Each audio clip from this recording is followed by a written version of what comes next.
This may look like the US Army is on the streets, but in fact these are militiamen with their own alarming agenda.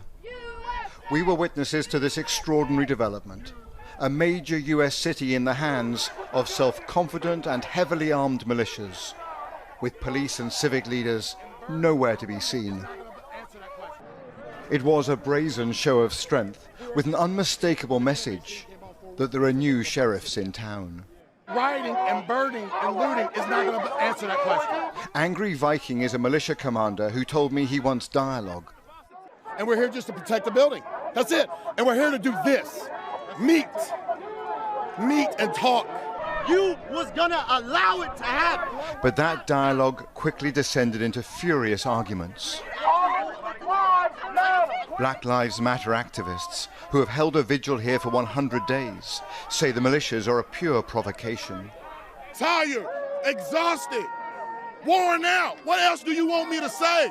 Do you think it'll end up as a fight? Yes, yes. People are going to die, bro. People are going to die. I don't know who's going to be. Which militia are you from? Many of these disparate groups Which militia are you from? had no interest in identifying Excuse themselves. me, sir. Which militia are you from? We are all Americans here. We're all Americans here. We're all here for the same. We're all here actually against you. Is what we're here against. You're impeding me from moving my group that way right now. Are you not? No, yes, you are. I'm asking you what you're doing here on the streets of this city. Well, first off, you're not American. One of the most bizarre features here is this mosaic of different groups. We've got protesters, counter-protesters, we've got militias, we've got other armed groups who refuse to identify themselves. All of it is a recipe for confusion on the streets of Louisville and potentially for chaos. I'm not going to bring a knife to a gunfight, sir. And here's the danger. Americans are arming up. Nadia Ford, a grandmother, arrived here with multiple weapons to confront the white militia.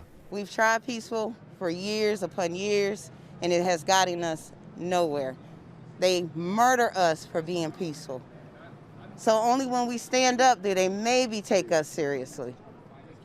And that's what we're going to do. We're going to stand up against this hate in America. Eventually, some police did break cover, and this civil rights lawyer, heavily armed himself, said his aim was to run the militias out of town amid multiple threats to his life. They've said they're going to blow out the back of my brains and they'll find out where I live, et cetera, et So cetera. where is America that a lawyer has to walk the streets with body armor, a pistol and a long arm? Thank you. Well, because I'm going to defend myself and I'm not going to be shot down in the streets. America's militias are emboldened at this volatile moment, emerging out of the shadows in a way I have never seen before. When I move you to the street, you will load your weapon.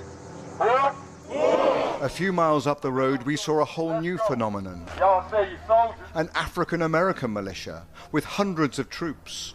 They have a black nationalist Hand agenda. on the shoulder of the person in front of you. It's as much a cult All right, take. as a military formation. This is the NFAC militia. It is well organized and quasi-military. It also proves a militia does not have to be white and right-wing. Lock the roof. As hundreds of their armed followers marched through a residential suburb, I'll call in reinforcements. we glimpsed their mysterious leader. Known as Grandmaster Jay, he is a charismatic but enigmatic figure. Move! Clear out! Fearing assassination, his bodyguards surround him at every moment. Jay's moving back, y'all. Jay's moving back. What is clear is that these militias have a new swagger. While the election campaign gathers pace, other forces are showing they will fill the security void after this long summer of protests and violence. Robert Moore, News at 10, in Louisville, Kentucky.